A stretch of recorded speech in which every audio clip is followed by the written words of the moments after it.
Shalom Aleichem, paz seja com todos vocês, bem-vindos em mais uma prédica, em mais uma reflexão, bem-vindos ao canal Escola Teológica, Escola de Profetas. Dá o seu like, inscreve, porque todas as semanas nós temos um encontro marcado. Hoje nós vamos falar um pouco sobre a Parashá Vayeler, e nós temos aqui duas leituras para fazer para vocês, e hoje eu quero falar um pouco sobre a Bíblia enquanto uma canção. Por que, segundo os sábios de Israel, a Bíblia pode ser uma canção, considerada uma canção? E por que nessa Parashá há uma ordem, há um mandamento? E alguns consideram que é o 613, o mandamento 613, o último mandamento que é escrito aqui no Pentateuco, na Torá, é para cantar. Cante essa lei. Cante para os filhos de Israel. Cante.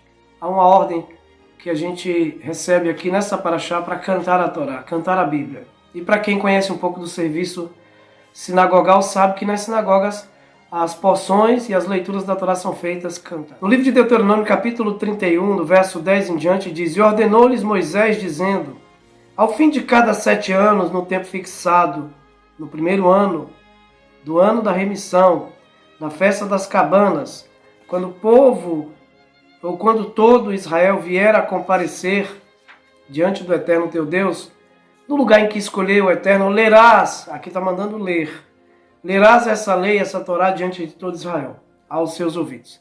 Congrega o povo, os homens, as mulheres, as crianças, os peregrinos que estão nas vossas cidades, para que ouçam e para que aprendam e temam ao Eterno vosso Deus e cuidem de cumprir todas as palavras dessa Torá, dessa lei.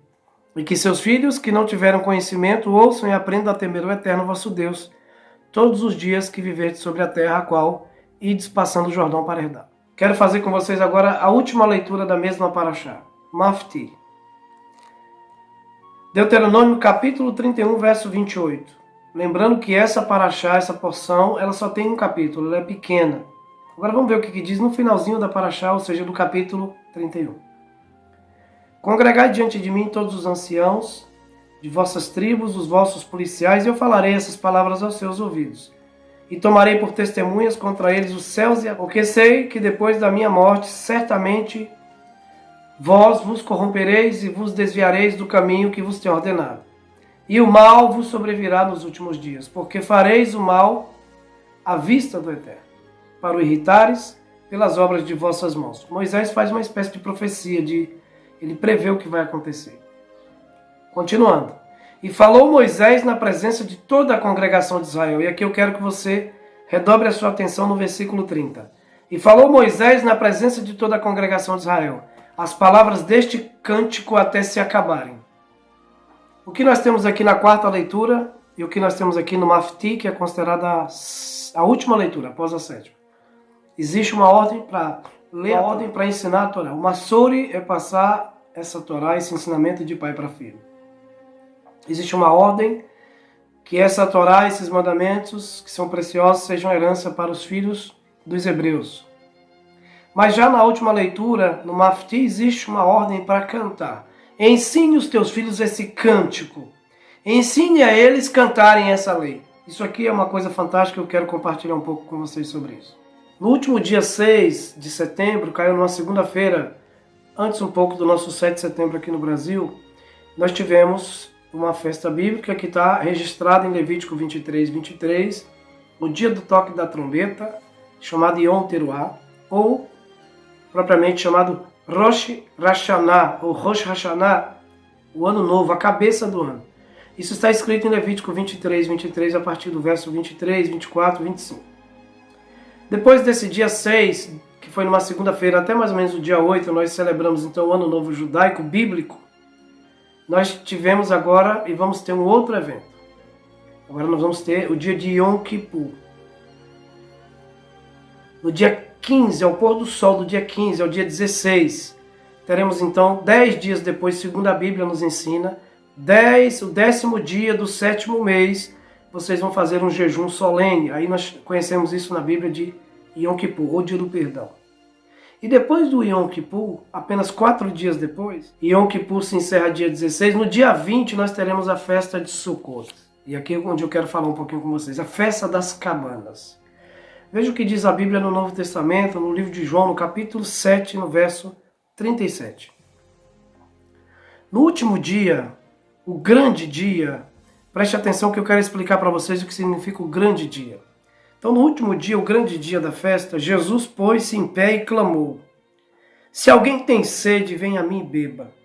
Quem crê em mim, como diz a Escritura, do seu interior fluirão rios de água viva. Isto ele dizia do Espírito que havia de receber os que nele crescem. O Espírito Santo ainda não fora dado, porque Jesus ainda não havia sido glorificado.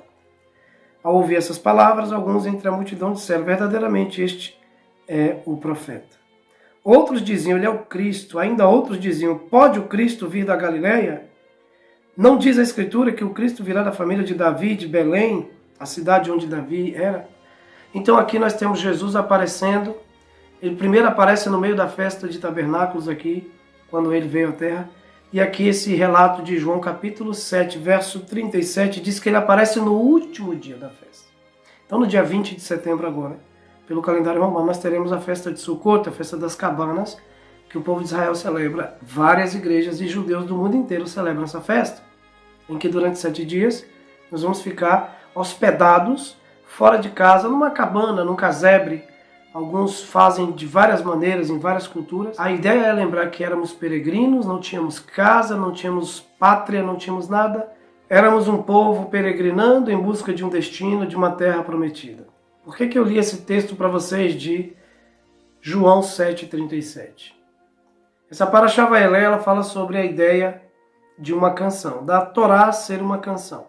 Já na próxima Parashá, Azino, nós estamos diante de uma porção que é uma canção. Azino em si é uma canção. E toda a Parashá de Azino, que é a Parashá 53, é uma canção. Nós vamos ter algo muito mais profundo sobre esse assunto da Torá ser uma canção na próxima Parashá. Mas eu quero trazer aqui uma reflexão. A ideia de ler um texto e de ouvir um texto, de ouvir uma poesia é fantástica. Eu amo poesias. Escrever poesias, ouvir poesias, isso faz parte do meu cotidiano. E faz parte, inclusive, da academia que eu participo, que nós estamos ali inseridos nessa ideia acadêmica das letras. Mas antes mesmo de ter contato com a poesia, eu era músico, eu já tinha contato com a música. E a música, de certa forma, é uma linguagem mais poderosa. A música fala mais poderosamente com a alma do que a própria poesia. Não que a poesia não tenha tanto significado e peso, a poesia também tem o seu peso. Agora, quando nós olhamos para a Bíblia, não apenas como um livro antigo, como um conjunto de leis, como uma palavra que vem muitas vezes até nos assustar e assombrar diante de situações críticas, como uma palavra que vem apenas nos repreender, admoestar, edificar, enfim, a Bíblia é a árvore da vida para aqueles que se apegam nela, Salmo 1 diz isso. Mas eu quero trazer aqui uma reflexão sobre a ideia do poder da canção. O livro de Cântico dos Cânticos, Shir HaShirim, de Salomão, é um livro meio erótico, um livro em que fala de uma relação de um homem para com a mulher, de forma muito erótica até. E eu já me perguntei no início da minha fé o que aquele livro estava fazendo dentro do cama. Por que aquele livro foi escolhido? Hoje eu entendo que você faz uma aplicabilidade e você interpreta aquele livro levando aquele aspecto romântico, íntimo, santo, sagrado, de um homem para com a mulher, levando isso para o aspecto espiritual. Quando o homem conseguir ter a intimidade que aquele homem mostra em Cantares com aquela mulher, com Deus, realmente ele está já a um passo dos céus. Porque é essa intimidade, é essa relação que Deus quer ter com o povo de Israel.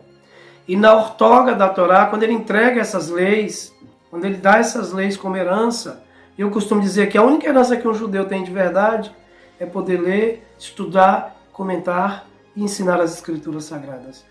A herança que os judeus receberam não é a herança de ser todo mundo rico e se mostrar por aí, porque eu sou judeu, eu sou rico, ou porque eu sou judeu, eu sou mais inteligente, ou porque nós ganhamos não sei quantos prêmios Nobel. Não, tudo isso é consequência dessa outra herança. Por consequência de uma herança poderosa, de ser o oráculo de Deus na terra, de levar o conhecimento de Deus para as nações, de ser um instrumento para que esta palavra, esta herança chegue às nações, é que o povo judeu se tornou um povo abençoado desde sempre.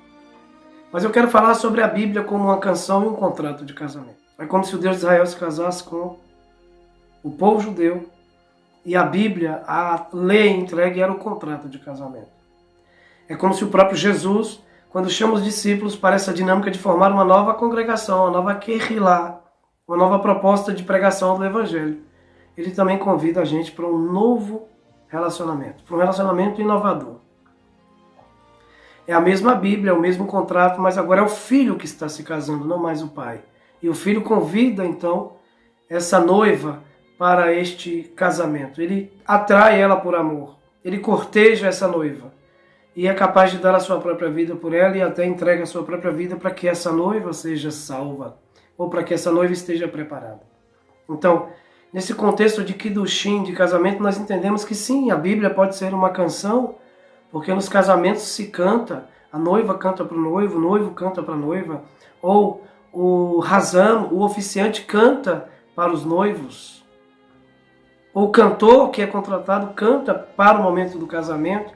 Porque se tem uma coisa que tem em festa é canção, shirá. É muito comum você ir numa festa e ter que ouvir músicas, ouvir canções, porque alegra a festa. Porque nos casamentos se canta, a noiva canta para o noivo canta para a noiva.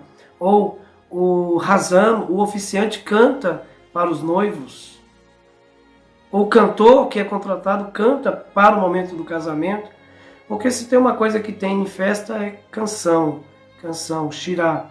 É muito comum você ir numa festa e ter que ouvir músicas, ouvir canções, porque alegra. Uma lei, aqui nós vemos isso em Vayaeler ou Vayeler, é lei, ler a escritura em público, comentar as escrituras, e nessa paraxá ainda diz mais, que todo rei de Israel deveria ler uma parte de Deuteronômio para todo o povo. Esse costume se iniciou com Esdras e Neemias e até os dias de hoje os israelitas têm essa preocupação de que os seus líderes, até políticos, saibam a lei, entendam a Torá, estudem a Torá. Então não pense que os políticos de Israel são leigos em relação à Bíblia, não. O primeiro-ministro de Israel não é leigo em relação à Torá, não, ele é judeu também, e todo judeu, por mais que seja só no aspecto tradicional, ele conhece a Torá, ele conhece os mandamentos, porque de certa forma até a cultura hebraica é toda respaldada na Bíblia, até as tradições de Israel são respaldadas na Bíblia. E com isso eu aprendo aqui nessa paraxá, que a Bíblia é uma canção, e uma canção de amor, que eu devo encarar assim. Essa palavra revelada para mim é uma expressão de amor, e que ela possa ser cantada. Quando eu ler a Bíblia, quando eu interpretar, que eu possa cavar mais fundo. Por quê? Porque a linguagem musical é mais uma linguagem da alma, e a linguagem escrita, falada e racionalizada é mais uma linguagem da mente. Se eu levar essa Bíblia mais para essa linguagem musical e entender que ela é uma canção profunda, eu vou deixar que cada palavra, cada expressão escrita em seu cânon venha tocar em meu coração. E que todos os dias você seja tocado pela canção do Eterno, que é a própria palavra dele. Olha, os salmos são canções. Salmos esses, muitos feitos e compostos ainda no exílio, quando eles estavam exilados. Faça uma canção para Deus, uma oração é uma canção, o pronunciamento de palavras escritas é uma canção, uma expressão de adoração soa como uma canção. Uma canção tem o poder de alcançar a alma, mais do que uma simples poesia escrita. A poesia acessa a alma também, mas a canção acessa com mais poder. O Eterno te abençoe e te guarde nessa semana. Lembre-se que nós saímos do Ano Novo Judaico, vamos para o dia de Yom Kippur, e em tabernáculos façamos o que diz a Paraxá 52. Lemos essa lei, celebremos essa lei. E claro, no fim, e que no último grande dia, que é o último dia da festa, proclamemos então a grande salvação, que tem a ver com o elemento água. E no nono dia, assim que termina a festa dos tabernáculos, se celebra em Israel Simchat Torah, a alegria da Torá. A alegria de ter fechado as 54 porções, mais um ano, estudado essa lei, e aí vamos voltar novamente à dinâmica de estudar porção por porção. Veja que existe uma festa no final dos tabernáculos, uma outra festa, que eu não citei aqui. Estou citando agora no final do vídeo. Simchat Torah, a alegria da Torá. Só se alegra, só se rejubila, só se satisfaz com a lei de Deus aquele que internalizou a lei de Deus. Aquele que colocou esses mandamentos em seu coração e fez dele uma canção de amor. É o que representa para mim a Bíblia Sagrada, uma canção de amor. É o que Jesus representa para mim, uma canção de amor para o meu noivo.